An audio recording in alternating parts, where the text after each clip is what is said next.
let me just set up some of what this day has been like out here. And first of all, I'm in the United Club, really posh area inside of Soldier Field right now. Probably about 300 people here, as I like to call them, the townspeople that are here to support everything that is going on. So there have been many applauses when they actually unveiled the renderings.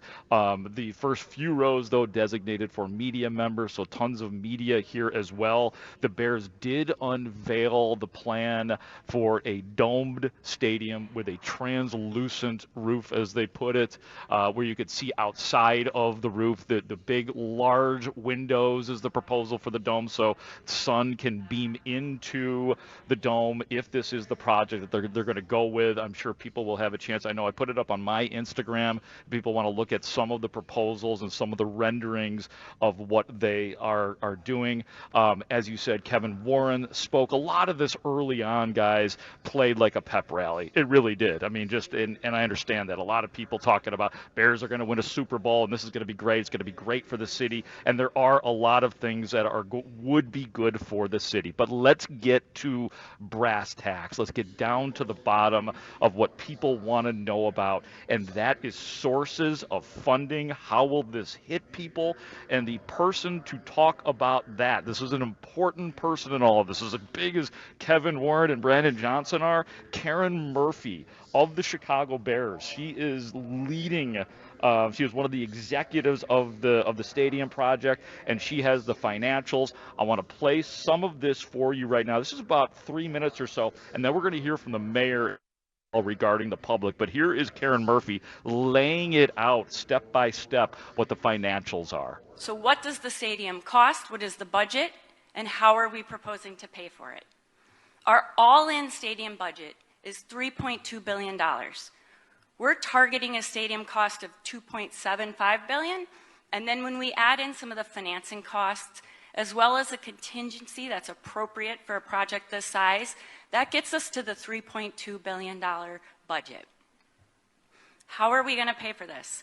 So as we stated, Bears ownership is putting in over $2 billion to this project. That will be a combination of both equity and debt contributions.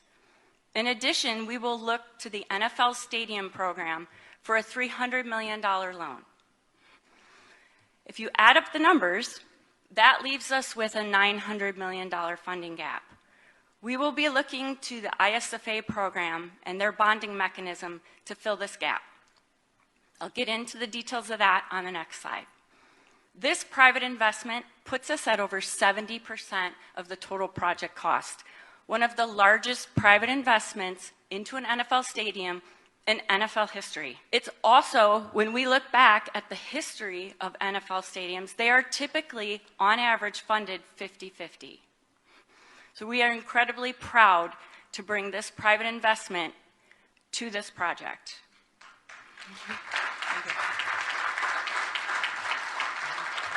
People are in effect. I also want to point out that now is the time to act. There is a significant cost to waiting. Soldier Field is the oldest stadium in NFL. It will be 100 years old this season. Our renovation is now 20 years old, and the cost to maintain this building gets more and more expensive each year. Every year we wait, due to the cost of inflation to start this project, that funding gap, that's $900 million now, will go up over $150 million. ISFA, the Illinois Sports Facility Authority, was funded in the mid-'80s to do exactly what we're talking about, to reconstruct and build stadiums. The funding mechanism for the ISFA is a 2% hotel tax that is already in place. We are not, I repeat, not looking at any additional tax buckets for this project. Our plan is using the ISFA hotel tax that's in place now. There are two things we're looking at with this proposal. One, we would like to refinance the existing debt that's outstanding on both the guaranteed rate and Soldier Field stadiums. In doing that and extending the debt out, the bonds out for 40 years, we will free up enough capacity that we believe could be close to or exceed $1 billion. We are using conservative hotel growth rates. We are looking at fiscally responsible bond coverage ratios, and we're also looking at setting up a liquidity reserve, which doesn't exist today. On day one, we are going to put money into a fund that will protect the city of Chicago for an unexpected drop in hotel revenues. That reserve fund will be available on day one.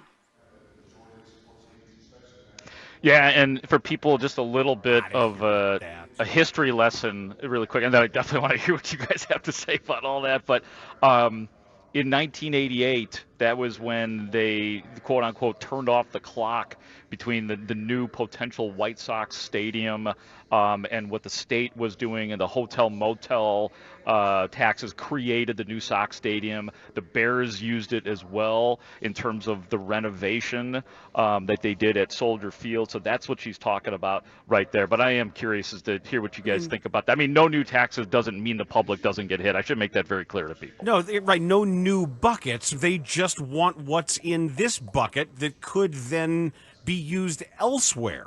And the fact that they're saying that it's 100 years old, it's 20 years old. We're still paying for the previous rebuild. Karen Murphy, you were one of the people involved in the renovation. This is such a con. This is an absolute con. The refinancing portion too, and creating a liquid fund that's just not what's happening here. Anybody who's refinanced a house understands what that really means. This is not a foreign concept. No, you're making it someone else's problem later is all you're doing. Interest rates are high. Interest rates are not exactly low right now. That's the other concern about this. That money is exponentially more expensive. This is just a dog and pony show, pep rally con job. Well, really, I mean, Dan, that's the word. Like I said, it has played out like that. I mean, this is I will say this from their perspective, from their public relations, and it looks like the event actually is just wrapping up. The music is coming back on. They were pumping in this music. I mean, I got here about 11 o'clock, about an hour before this thing started, and they had music pumping in. You know, you've got aldermen all over the place, just lots of Bears employees, and that's what the crowd is made up, except for obviously the reporters. Let me play another thing I'm sure that you guys know, and if people don't know, I don't have the tweet in front of me, but J.B. Pritzker, our governor, again expressing concern over this project and really a very pessimistic edge to it as well. And Brandon Johnson, our mayor, who is taking, from what I could see, being a little bit away from it right now, was taking the bulk of the questions over there. One of the things was the Pritzker thing, and then he was challenged directly on what we are talking about. They all puffed their chest about the no new taxes thing. Everybody that spoke did that. But here's Brandon Johnson, our mayor, being asked specifically about how the taxpayers might get hit. Governor Pritzker, Senator Don Harmon have somewhat already poured cold water on this plan today. You obviously support it. It's going to require billions of dollars in public subsidies. Why should taxpayers pay any dollars towards this? And, what is your conversation going to be like with Governor Pritzker and state leaders? Well, I appreciate the feedback that is coming from our partners at the state level, and what I've said from the very beginning is that an investment like this requires real skin in the game from ownership, which they've done that, a commitment to public use, which they've done that, as well as, an overall commitment to, building a better, stronger, safer Chicago. This is about investing in the thousands of jobs that will manifest as a result of this investment. We're talking, conservatively, 24,000 jobs in the immediate, 43,000 jobs for the entire region, $2.5 billion of income into working families. Please. Providing us with the opportunity to continue to invest in housing and education, mental health services, growing our parks. The fact that we have a very sizable footprint now of 14 more acres of just athletic fields.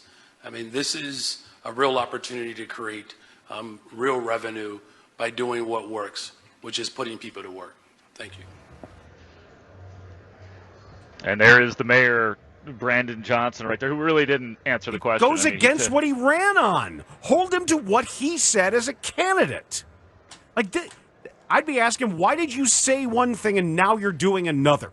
Why did you solicit support and votes based on a certain stance toward these things, and now you're doing the opposite? How can you justify that? Yeah, I mean, I think that, some of this is just, with Brandon Johnson, the legacy, he's trying to build legacy. That's what he's trying to do. Kevin Warren probably trying to do the same thing as well. But unfortunately, I think there's a little bit of seduction that goes on with all of this when you see the renderings and they put out the plans and you see the slideshow, and for better or for worse, Brandon Johnson has always been in. I mean, he had a little bit. There's one other time too during this, and like I said, very long. And we'll have all the audio back at the score in the shop. But he kind of did, Dan. He did a little "I told you so" thing where he was like kind of dancing around up there saying like, "Hey, I'm one of the only people that said that this was still possible." And paraphrasing, he was kind of like, "Yeah, everybody was sort of laughing at me, but now here we are putting this proposal up there." And I think for people listening, it's important to point out this is still a long way from being approved. For people too looking at a timeline, I think it was probably embedded in there too. We're looking at, they said, about a 5-year building project, and a lot of this too, guys, is infrastructure. I mean, what you heard from Karen Murphy was just her talking about the actual stadium, but then we talked... And her lying about the numbers, too. Those numbers right. that she's giving, for someone to come in as cheaply as that, they would have to cut away much of what you see in all of those beautiful, fancy renderings that get people so excited and drooling over the possibilities. That's not how things work here. Things come in massively over budget, and it's always on the taxpayer to make up those shortfalls. And the fact that they could somehow say that wouldn't happen again is crazy. Right. I mean, they have to go... Even one of the things that Kevin Warren slipped in during the Q&A right before I sort of broke away to talk to you guys was that there will be more conversations with the state, and that's where the taxes start to come in, and that's where the little secretive things occur, and that's like, oh, actually we are getting popped for it. None of this has happened yet, but there are a ton of concerns, and I can see why people will be a little bit worried. I'm concerned about parking. I am concerned when they say, oh, just infrastructure. I am concerned about public transportation that they would need to help have access. There's already limited parking at Soldier Field. This capacity would be larger because they need it to be, because they want to host events there. Where is all of that going? Additionally, did anybody ask about Arlington Heights, where they spent $200 million? Yes. I don't know. While I was over there, guys, nobody had asked about it. But, yeah, I was very curious myself. So I don't know. That might have come up. And like I said, all that audio will be back at the station. So I don't know. Yes, if Arlington Jason Heights was asked about Leisure. it. Yeah. Jason Leisure said Kevin Warren asked if Arlington Heights is off the table, and answers sort of that the organization's focus is on the lakefront site. Important to note, Warren did not outright say they are done with Arlington. Sort of, and it's not for sale. Yeah. Grote, you did a great job covering this, man. Thank you so much for your hard work on this. I know there's a lot of tape to sift through, and you did a wonderful job of painting the picture. Yeah, thank you, guys. I appreciate it. Thank you, Mark. That's Mark Grote, who is covering this insulting Bears pep rally. Sort of. So we're supposed to hear all of this about Chicago and how they need to keep the Bears there, but they don't want to sell a viable piece of property then? Oh, no. They're not. Interesting. They just don't want you thinking about it. It's not their focus. Remember that. It's not their focus. It was their sole focus when they told everybody it was many times. That and is when correct. the original proposal for renovating Soldier Field that was narrated by Bill Curtis was brought up, that wasn't too long ago. That also had really neat renderings, by the way. They always have neat renderings because stupid people get impressed by them. But people didn't like those? Is that the deal? People didn't want the previous one that was just brought up after they just brought Arlington Heights? with all the railway stations and everything that we're all completely pie in the sky. This stuff is just... Kevin Warren thinks we're stupid. Kevin Warren thinks we're stupid. He might be right. He might be. I hope not. I hope the smarter angels of our nature are able to understand what's being